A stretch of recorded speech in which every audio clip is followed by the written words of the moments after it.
Bom, meu nome é José Murilo. Eu estou atualmente trabalhando no Instituto Brasileiro de Museus. A minha experiência maior é trabalhar no governo mesmo, ou seja, eu venho trabalhando nos últimos 20 anos, digamos assim, em implementação de projetos de internet no governo. Então, a minha experiência vem exatamente dessa linha de pensar como a internet impacta o governo, a política pública, como a gente implementa isso, né? Eu quero agradecer aqui a oportunidade, professor Galindo, um grande amigo, né? Você falou do espírito da amizade que existe dentro desse evento aqui. Eu me sinto muito contemplado por essa dimensão e acho que isso faz com que esse nosso campo aqui tenha essa dose de paixão, né, diferenciada em relação a outros campos. Enfim, eu vou trazer essa reflexão da memória como prática na cultura digital. E quando eu estou falando de cultura digital, eu estou falando de um aspecto específico que eu vou tentar aqui descrever, né? Quando a gente fala de cultura digital no Brasil, não tem como a gente não lembrar do ex-ministro Gilberto Gil, né? Essa foto aqui ela é uma foto bem interessante, porque isso é de um show que aconteceu em 2004, lá em Nova York, onde estava sendo lançado um CD da revista Wired, onde todos os artistas estavam doando as suas músicas licenciadas em Creative Commons, né? Isso era 2004, enfim, o Gilberto Gil era ministro da Cultura do Brasil, e foi nesse momento que ele trouxe, né, as licenças Creative Commons para o Brasil. Foi uma das primeiras traduções da licença Creative Commons, foi para o português. Isso já lá no Ministério da Cultura em 2004. Assim, eu acho que esse slide ele traz assim esses elementos que de alguma forma caracterizam, né, esse movimento que o Gilberto Gil criou no Brasil em torno dessa dimensão da cultura digital, né? Porque eram políticas públicas muito voltadas para esse aspecto, havia um interesse muito grande dele nesse desenvolvimento, e ele incorporou esse aspecto de abertura, né, de openness da internet de uma forma estruturante, né, no trabalho, na implementação, na reflexão e na implementação da política pública, né? Se a gente for pensar, ali nós estamos falando de open source, de software livre, né, e de Creative Commons, né? Se você for perpassar toda a ação do Ministério, desde os pontos de cultura, pontos de memória, pontos de cultura indígena, né? Se a gente for lembrar da plataforma Cultura Digital BR, onde o próprio Marco Civil da Internet foi construído de maneira colaborativa, ou seja, foram todas iniciativas marcantes a nível internacional, referências internacionais, que o Gilberto Gil implementou no Ministério da Cultura. E é um pouco esse aspecto de cultura digital que nós vamos estar trazendo aqui para essa reflexão, né? Esse aspecto de cultura digital ele envolve alguns itens que vale a pena aqui mencionar, né? Que envolveram, de alguma forma, as políticas públicas do MINC nesse período, né? Ou seja, essa construção aberta de políticas públicas, sempre com uma interface de debate com o público, com os interessados naquela política, né? Projetos experimentais, a ativação, né, dessas redes de ativismo nas questões de abertura da internet, da comunicação, os laboratórios hacker, né, que foram lançados como políticas do Ministério, no âmbito dos pontos de cultura, em outras dimensões, inovação social, até moedas digitais, né, em termos de plataforma, utilizadas em plataformas, foram experimentadas nessas iniciativas, né? Movimentos de democratização da comunicação, participação cidadã, acervos digitais, ou seja, desde 2010 o Ministério vem fazendo reflexões e diagnósticos sobre como pensar uma política de acervos digitais para o Brasil, enfim, novos modelos de gestão. E aí, se a gente vai perceber, a gente vai avaliar, assim, trazendo a questão da memória, cultura digital e memória, né? Aqui eu faço uma avaliação muito pessoal, uma fotografia que eu tiro aqui dessa questão. Ou seja, a memória como ela vinha sendo trabalhada, né, até o século passado, baseada na lógica dos arquivos impressos, né, em um formato, né, se a gente for pensar bem, um formato de arquivo, se a gente pensar na dimensão digital, e a cultura digital trabalhando com mídias digitais, né, multiformato, né, a gente viu o Aquiles hoje falando aqui sobre a impermanência do digital, e isso realmente é um fato, né?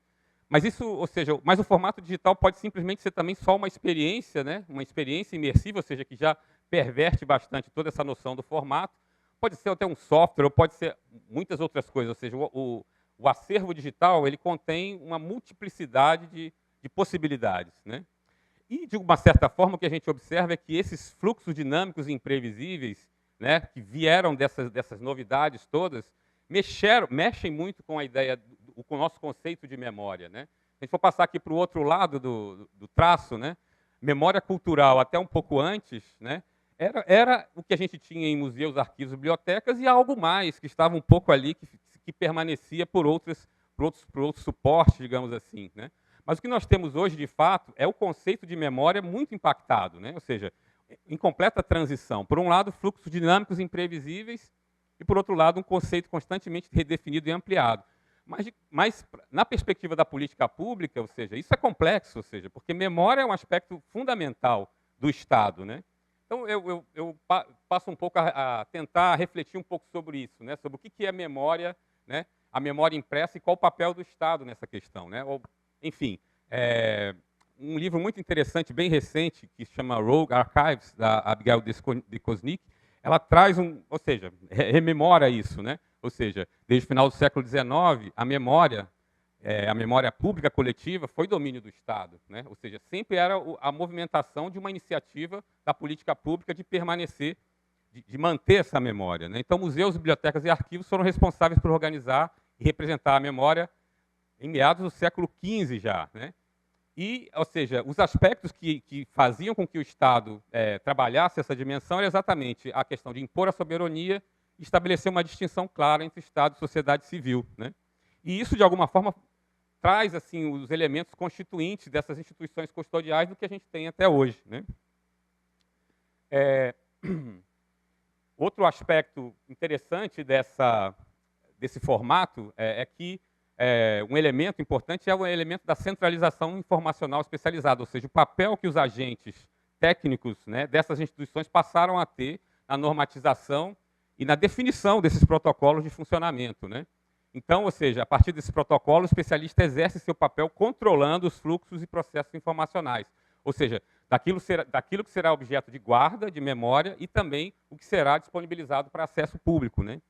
Nesse formato, ou seja, cabe à sociedade civil apenas o acesso a esses serviços de informação, né? Quando eles estão disponíveis, né? A memória cultural, nesse caso, se define majoritariamente em favor dessas forças de concentração e centralização da informação. Aí aqui a minha ideia aqui é trazer um pouco a memória digital como prática social, ou seja, do que eu vou estar falando aqui não necessariamente de conceitos, mas assim do que a gente consegue observar, né? O que eu pelo menos na minha perspectiva lá no Ministério da Cultura na década passada eu pude observar, né? Ou seja, iniciativas como os pontos de memória, por exemplo, que surgem a partir de uma derivação dos pontos de cultura. Ou seja, você tem todo o material digital disponível, você tem as ferramentas digitais cada vez mais acessíveis, computadores que antes eram grandes, hoje eles cabem dentro do bolso, ou seja, essa facilitação de todos esses recursos de tecnologia para operar novas possibilidades de memória, né? E isso, de uma certa forma, é o que eu estou trazendo aqui como elemento dessa reflexão. E aí, aqui eu acho que é um momento de um recorte paradigmático mesmo, ou seja, o ano de 2002, que é mais ou menos onde se situa o nascimento da web social ou da read-write web, ou seja, no momento em que a web deixa de ser esse mecanismo só de uma via, né, quando ele passa, no momento em que ele transmite a informação, ele abre ou uma caixa de comentário, ou a possibilidade dos blogs, ou seja, é a possibilidade de que o cidadão interessado comece a participar nesses processos, né, de comunicação e de registro, né, no ambiente digital. Então, a gente pode dizer que exatamente nesse momento que as instituições custodiais pedem esse papel, né, porque, digamos assim, quando começa esse jogo, que de alguma forma eu quis representar aqui nesse diagrama, né,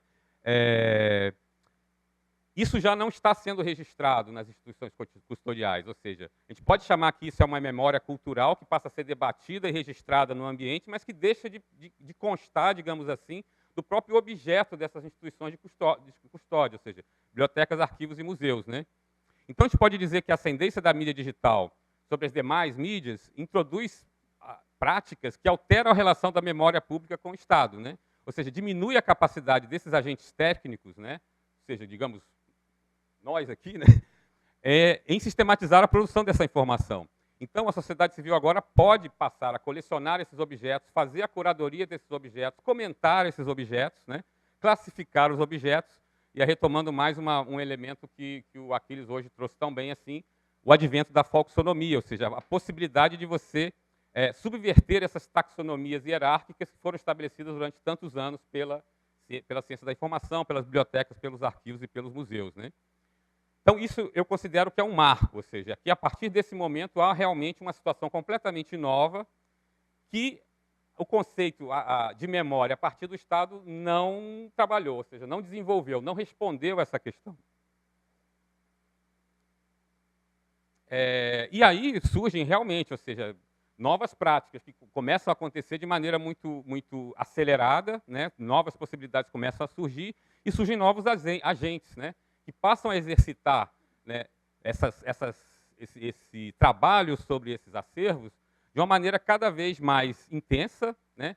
São agentes que não possuem esse treinamento, não possuem referências da ciência da informação e também sem nenhuma retaguarda institucional, ou seja, eles passam a atuar como digamos assim, eles estão livres nesse ambiente, nesse ecossistema digital da internet, né? Então, como a Abigail de Kosnik traz, ou seja, são fãs, né? Ou seja, você é fã de um artista, você passa a colecionar, a fazer uma curadoria específica sobre aquele artista, que vai estar num serviço de alta disponibilidade, talvez com maior disponibilidade, inclusive, do que um acervo digitalizado de um museu, enfim. Mas isso são situações que passam a acontecer, né? Esse volume de produção é um volume de produção avassalador. Se a gente for pensar bem, as instituições nem estão preparadas para lidar com essa situação, né? Em resposta a isso, ou seja, o que a gente viu acontecer na internet foi o surgimento de inúmeras possibilidades desse registro, né? Então, a gente viu começar a surgir, a partir de 2002, então, foram os blogs, os wikis, né? Os gerenciadores de conteúdo, que passam a ser facilmente gerenciados, não somente através de uma instituição, mas através de uma própria pessoa, que pode passar a ter seu blog, né? E a poder registrar não só acervos seus, mas até fazer comunidade de registro de acervos, né? E a velocidade de assimilação, né, que essas possibilidades, esses novos serviços foram surgindo, né, de alguma forma, eles foram sendo incorporados por essas grandes gigantes da internet, né? A gente pode lembrar, e aqui hoje de manhã a gente estava falando um pouco disso, né, que você tinha, inicialmente, você poderia ter vários serviços de foto ou vários serviços de vídeo, mas o que a gente vê hoje é uma consolidação muito forte, onde quando você pensa em vídeo, é o YouTube, né? Quando você pensa em rede social, é o Facebook. A gente teve o histórico de ter várias outras possibilidades que foram se consolidando a ponto de a gente ter hoje situações monopolísticas globais que são altamente insatisfatórias para o ambiente que a gente gostaria que acontecesse na internet, né? Então, veja, eu acho que, né, recapitulando um pouco o que a gente falou aqui desde o início, veja a situação que nós temos hoje, né? O impacto do digital na memória, que a gente pode chamar de pública. De certa maneira, na perspectiva da cultura digital, as práticas da memória saem do domínio do Estado, né? Incluem a sociedade civil como força social de produção, isso de alguma forma nós estamos vendo, né? Mas os meios, de alguma forma, passam a ser gestados e geridos no âmbito de empresas que dominam a internet como espaço de inovação e produção de serviços em rede. Ou seja, escapa completamente da perspectiva da política pública ou de alguma atuação do Estado nessa questão, né? Ou seja, passando ali daquele prédio que a gente conhecia para uma articulação virtual, né, impermanente, que a gente pode dizer assim, e que a gente perde realmente a noção de como é que a gente pode atuar nisso de uma forma a partir da iniciativa da política pública. Bom, certamente aquele quadro é um quadro extremamente complicado. Eu, pelo menos, que trabalhei em ministérios o tempo todo, eu vejo isso como uma grande ameaça, né? Aqui eu vou tentar descrever alguma dessas ameaças que surgem no horizonte a partir do momento em que a gente não tem nenhuma gestão, digamos assim, sobre esses processos de digitalização da cultura, né? Ou seja, quando a gente inclui a sociedade civil como força de produção dessas novas práticas de memória, um fato que acontece naturalmente é que a gente tem elevação exponencial do volume de dados produzido, né? Ou seja, obviamente, antes era uma instituição, hoje cada um de nós está produzindo essa quantidade de dados, né? Com isso, né, com esse volume exponencial, a gente passou a ter esses serviços como Google, como Amazon, né, que de uma certa forma eles estão o tempo todo coletando essas informações, armazenando essas informações, organizando essas informações, e podem hoje atuar com o que está muito conhecido, né, nós estamos falando bastante sobre algoritmos, né, sobre esses robôs que varrem essas grandes acervos de bases de dados para tirarem respostas, né? Ou seja, esses algoritmos, no momento, eles estabelecem exatamente os critérios de relevância social para organizar e recuperar a informação, né? Vamos raciocinar aqui. Todos usam o Google aqui quando vai fazer uma pesquisa, né? Acho difícil que alguém use outro serviço, né? Apesar de existirem alguns, né? Mas quando a gente faz a pesquisa, nós temos lá 10 resultados iniciais que dificilmente, eu acho, a gente passa para a segunda página, imaginando, então, o poder que nós estamos dando para uma empresa como essa de definir, para cada busca que nós fazemos, o que é relevante, né? Olha, ele usa para isso seus algoritmos, né? Ou seja, que eles passam a estar, esses algoritmos, entre nós, como cidadão interessado, e o conteúdo que a gente quer acessar. Se a gente for pensar bem, esses algoritmos hoje eles estão entre toda escolha de conteúdo que nós fazemos na internet. Se a gente for pensar no Facebook, se a gente for pensar no Spotify, se a gente for pensar no YouTube, no Netflix, ou seja, todos esses ambientes, todos esses serviços, de alguma forma, eles encaminham as nossas escolhas, as nossas seleções, através desses algoritmos, né? E o que é interessante, que eu acho que é uma coisa que a gente não pode esquecer, né? A capacidade de operar esses algoritmos, ela só está disponível para quem possui a base de dados, né? Ou seja, a grande questão do futuro é que quem não tiver essas bases de dados vai ter que pagar alguma coisa para usar a base de dados do vizinho, né? Essa é a situação da economia digital no mundo de hoje, né? Então, ou seja, novamente, a capacidade de operar os algoritmos depende do acesso às bases de dados relevantes para cada processo, setor específico. Ora, isso não é uma questão de interesse nacional, até de soberania, se a gente puder dizer? Enfim, o poder de definição de pertinência exercido por essas corporações transnacionais que operam práticas monopolísticas, sem qualquer regulação capaz de promover uma maior transparência nessas intervenções, se mostra um cenário claramente antidemocrático, né? Ou seja, é um cenário bastante desconfortável na perspectiva da política pública, pelo menos. Isso aqui é uma questão, né? Uma outra questão, e aí que eu até já comentei hoje de manhã, quando o Aquiles veio falar sobre a utilização das plataformas, né? Ou seja, o Orkut, né? Foi criado em 2002, na verdade ele aparece em 2002, mas ele é lançado mais fortemente em 2004, teve uma existência de 12 anos, não sei se vocês sabem da história do Orkut, mas vocês lembram, ele era uma rede social que a gente só entrava por convite, né? E teve um amigo do Gilberto Gil, que chama John Barlow, que é um cara famoso, enfim, ele era o letrista do Grateful Dead, aquela banda de rock, mas também ele é um guru da internet, bem interessante. Ele recebeu 500 convites do Orkut.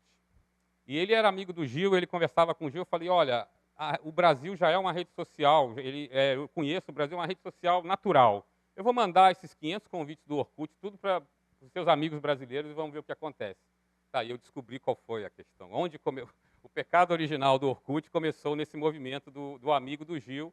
E realmente, assim, vocês devem se lembrar, num determinado momento havia uma disputa para saber quem tinha mais, né, habitantes no Orkut. E os brasileiros se sentiram muito incentivados quando eles viram que a gente estava começando a passar lá aos Estados Unidos. E, enfim, aí dali para frente foi uma ocupação geral. Mas alguma coisa que talvez vocês não saibam é que naquele momento, e a gente fez uma pesquisa no Mink na época, 53% dos usuários ativos da internet no Brasil tinham conta no Orkut. Isso digamos, é um item que só recentemente os Estados Unidos conseguiu no Facebook, ou seja, então o que acontece é que o fenômeno de rede social do Orkut no Brasil foi muito mais avassalador e tomou muito mais rapidamente a população do que qualquer outra situação de rede social no mundo. No entanto, o que aconteceu? O Orkut saiu do ar, tudo que aconteceu lá em termos de cultura brasileira, né, se perdeu. O Aquiles tem razão, houve um período onde o Google deixou disponível para baixar. Nós baixamos muita coisa lá na UFG, a gente baixou muita coisa relativa, principalmente às bandas de rock de Goiânia, porque tinham uma pesquisa sobre isso e tinha um monte de assuntos sobre as bandas de rock de Goiânia. Mas, enfim, o país perde com esse desaparecimento, né, que causa impactos em nossa memória cultural. E a gente considera que isso, né, a preocupação em relação a esses acontecimentos é uma preocupação que deve ser da política pública, né? Então, estariam as nossas instituições custodiais preparadas para operar uma arquitetura como essa de socialização da produção informacional e manter isso no tempo, fazer uma curadoria do que deve ser mantido. Enfim, eu acho que esse é o desafio que está colocado, né? Enfim, aqui eu quero mencionar algumas referências de como o mundo está respondendo a essa questão, ou seja, como é que internacionalmente isso está sendo visto, né? O Aquiles já havia mencionado aqui uma questão que eu acho que é muito interessante, que é da British Library, no momento em que ela começa a capturar, né, páginas de web, Twitter, Facebook, ou seja, a informação que a gente teve é que eles, por exemplo, quando ocorre uma efeméride histórica importante, por exemplo, a morte da Margaret Thatcher, então eles fazem uma varredura através das hashtags e eles guardam completamente tudo que se falou na web naquele momento sobre a morte da Margaret Thatcher, né? Agora, veja o que realmente é interessante aqui, né? Quando a British Library faz isso, ela traz para uma base pública informações que só estariam na base da empresa, né? Isso cria exatamente a oportunidade para que, no futuro, nós possamos, enquanto pesquisadores, utilizar os nossos algoritmos para fazer a varredura em cima dessas bases públicas, né? Então, isso parece um detalhe, parece uma coisa menor, mas isso é a base do que a gente deve pensar em termos de memória digital, né? É um pouco o que o Internet Archive, de alguma forma, já vem fazendo há muito tempo. E eu não sei se vocês tiveram a experiência disso, né? Eu tive essa grata experiência. Eu fui recuperar um post de blog que eu fiz em 2002, né, que tinha links para várias outras páginas. Eu recuperei esse post de blog na internet, todos os links já não funcionavam, mas recuperei a página dentro do Internet Archive e todos os links funcionavam, ou seja, os links foram guardados, né, de alguma forma foram trazidos para essa base. Imagina que oportunidade que a gente não tem aí, ou seja, é a oportunidade que a gente tem de fugir desse buraco negro que o Aquiles mencionou hoje, ou seja, que essas décadas que nós estamos passando vão ser décadas que nós vamos ter perdido simplesmente a informação do que está acontecendo, porque ela está em formato digital e não existe nenhuma política para guardar esses dados, né? Eu quero mencionar também a questão da Europeana, e eu acho que a Europeana é um caso assim até mais interessante, porque, de alguma forma, a Europeana projeta, na minha opinião, o que seria um modelo interessante a ser implementado no Brasil, né? Como um intermediário, digamos assim, que pode prestar serviços desse tipo de serviço, ou seja, de disponibilização digital, né? Serviços de curadoria das imagens, que já existe um aspecto diferente, a questão do gerenciamento dos direitos autorais, ou seja, são todas questões que não são triviais para as instituições, né, de uma forma geral, as instituições custodiais, e que, no entanto, se uma empresa, se uma agência, né, se uma organização, de alguma forma, passa a trabalhar isso em escala, muda completamente a situação. Ou seja, a gente passa a ter um ator fundamental no campo que está ajudando todas as instituições a disponibilizarem seus acervos, mas, ao mesmo tempo, buscando forma de se manter, de se sustentar como algo realmente viável, né? Então, acho que vale muito a pena, se vocês têm interesse nesse campo, de estudar um pouco como funciona a Europeana. E uma chave que eu acho que é muito legal da Europeana, que hoje em dia, ou seja, a Europeana vem se transformando muito, né, nesses últimos 10 anos, mas hoje em dia ela se tornou muito mais uma rede mesmo, ou seja, todos os processos que acontecem na Europeana são governados por representantes das instituições que compõem a rede, ou seja, você tem um processo transparente, né, realmente legítimo e representativo, ou seja, aquela instituição, aquela agência está realmente cuidando dessas instituições para que elas tenham uma maior visibilidade no campo. Então, isso realmente é bem interessante. E no Brasil, a gente pode mencionar a Rede Memória, né, uma atuação bem mais antiga da Biblioteca Nacional, a Rede Memorial, enfim, o professor Galindo, o professor Pedro Puntoni aqui são representantes dessa articulação que na década passada teve importância fundamental até no estabelecimento das premissas do que é realmente você trabalhar acervos digitais, e aí software livre e licenças abertas, isso já estava contemplado lá atrás também, pela atuação da Rede Memorial, a Rede Musa, enfim. Nós temos iniciativas no Brasil que, de alguma forma, estão realizando essa reflexão, né? No caso, eu trabalhei nos últimos 13 anos no Ministério da Cultura, agora eu estou lá no Instituto Brasileiro de Museus, e nós tivemos a oportunidade do projeto que nós estávamos trabalhando no Ministério da Cultura, a gente levou para o Instituto Brasileiro de Museus, que é o projeto Tainacan, Não sei quantos de vocês já tiveram algum contato. Na verdade, aqui a ideia era exatamente você criar um piloto, né, do que seria uma política nacional para acervos digitais. Isso ainda lá no Ministério da Cultura, né? Então, a ideia era exatamente essa, um pouco na linha do que a Europeana fez, ou seja, integrar as instituições mantenedoras de acervos do patrimônio cultural nesse processo de digitalização e disponibilização das suas coleções, né? Então, a ideia é exatamente compartilhamento de recursos, pensar no desenvolvimento de uma plataforma que possa servir para todos, pensar em serviços de integração, por exemplo, a ideia de uma máquina de busca que possa realmente varrer todos esses conteúdos, né? Então, nós incorporamos todas essas demandas no desenho de um piloto que acabou resultando no projeto Tainacan, que a gente chama Inteligência Coletiva e Acervos. Por quê? Porque, na medida em que esse projeto foi pensado, foi refletido no âmbito da coordenação da cultura digital, todas aquelas questões que o Aquiles mencionou sobre participação, colaboração, a capacidade, inclusive, dos usuários interessados enriquecerem os metadados de uma coleção de uma maneira colaborativa e aberta na rede, ou seja, tudo isso foi incorporado na arquitetura do Tainacan a princípio, ou seja, ele já nasce com essa possibilidade, né? Então, como ali, as funcionalidades de participação e colaboração em rede, né, facilita e impulsiona novos métodos para o campo de memória, ou seja, lá no IBRAM nós estamos trabalhando agora num inventário participativo, o primeiro deles já utilizando o Tainacan, né?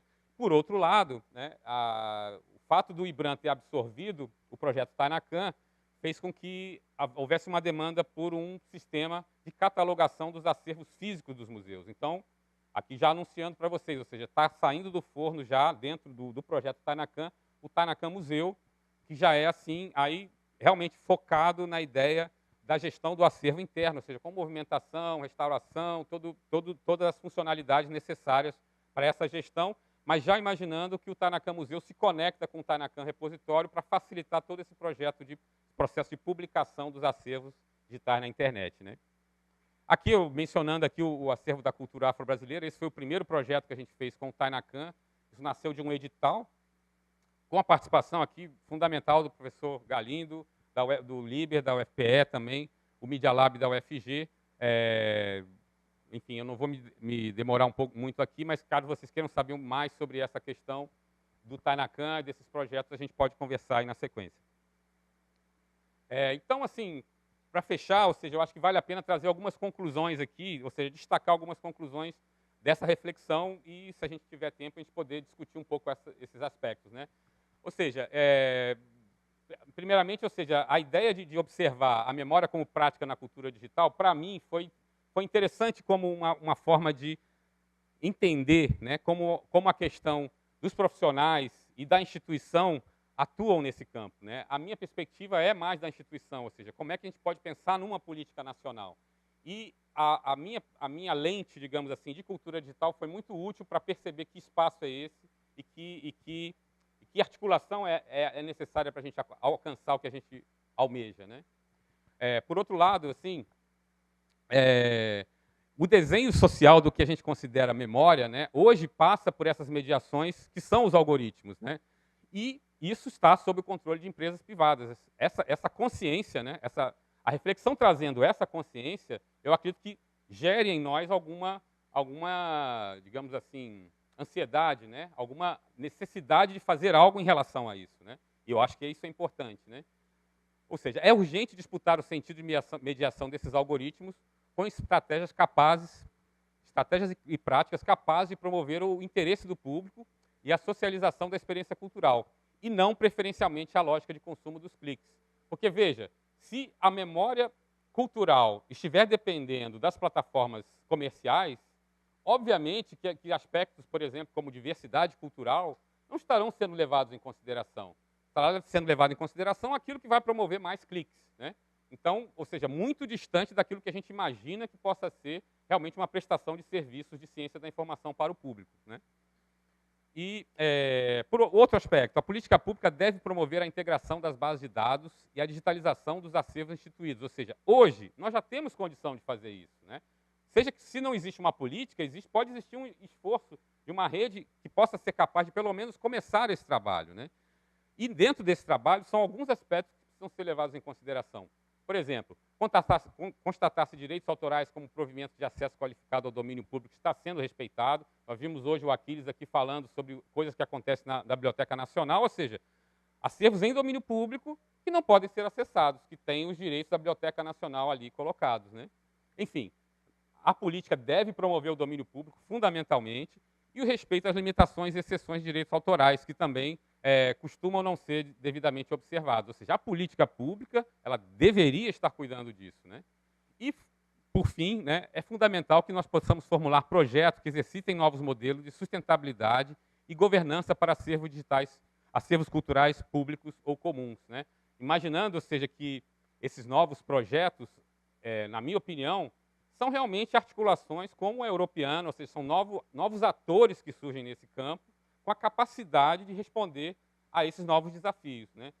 A gente observa o que acontece na Europeana, que é um aprendizado de parte a parte, ou seja, a gente não pode dizer que é um projeto que já nasce com toda a sabedoria do mundo sobre o que é devido, o que é preciso implementar. Não, nós vimos acompanhando e vimos várias coisas que não deram certo, mas que, ao não dar certo, indicam o caminho adequado a cumprir, né? E a gente acha que isso é o que a gente deveria estar fazendo aqui, mas, enfim, vamos... Se não estamos fazendo, a ideia é a gente começar a partir de hoje, agora, nesse minuto, né? Bom, essa era mais ou menos a mensagem que eu gostaria de colocar e coloco aqui à disposição se vocês tiverem algumas perguntas.